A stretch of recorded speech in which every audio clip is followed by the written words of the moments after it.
Lihatlah bapak tua ini, ia sedang berjalan di tengah hutan dan menemukan sesuatu. Setelah ia melihat dengan jelas apa yang dia temukan, ia langsung merekamnya dan inilah yang ia temukan. Yang ia temukan adalah sebuah sarang lebah madu yang sangat besar. Setelah ia berpikir beberapa saat, ia langsung berniat untuk mengambil sarang lebah tersebut dengan cara memanjat. Ia pula, tanpa berpikir panjang, dan langsung menyalakan daun mudo yang telah ia ikat dengan tadi untuk membuat asap. Lihatlah betapa besar sarang lebah madu itu. DEF pun langsung memanjang tanpa berpikir panjang dan menyalakan asap yang terbuat dari daun mudo yang telah ia ikat. Setelah dia siap untuk memanjat, dia pun memperbaiki pijakan kakinya agar tidak terjatuh. Dia pun memanjat tanpa berpikir lagi, dan dia sangat bahagia karena menemukan sayang lebah yang begitu besar.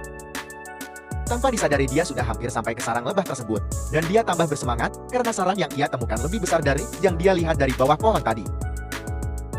Setelah beberapa saat, dia sudah sampai di dekat sarang lebah tersebut, dan lihatlah lebah-lebah itu, mereka seolah-olah takut kepada asapa pria tua tersebut.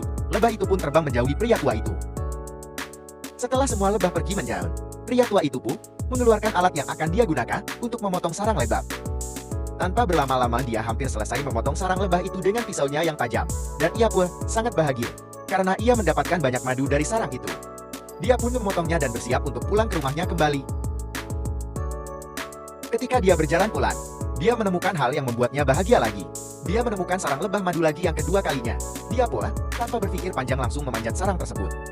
Tanpa disadari, dia sudah sampai dan mulai menyalakan api untuk membuat asap agar lebah itu bisa menjauh dari sarangnya dan bisa mengambil sarang madunya.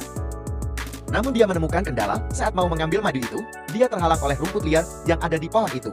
Dia pula membersihkan rumput liar itu agar bisa sampai ke sarang madu itu.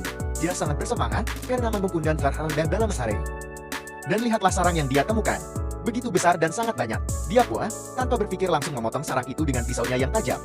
Setelah beberapa saat, dia sudah memotong semua sarang itu dengan pisaunya yang tajam. Dia pun langsung memasukkan ke dalam plastik yang telah disediakan. Dan lihatlah betapa besar dan banyaknya madu yang terdapat di sarang itu. Dia pun ingin pulang dengan hati yang gembira, dan memberikan kabar kepada anak dan istrinya bahwa dia menemukan dua sarang lebah madu yang sangat besar saat berjalan ke hutan. Sesampainya di rumah, dia langsung mengambil timbangan untuk menimbang hasil buruannya hari ini. Dan lihatlah betapa banyaknya hasil sarang lebah yang dia temukan di hutan.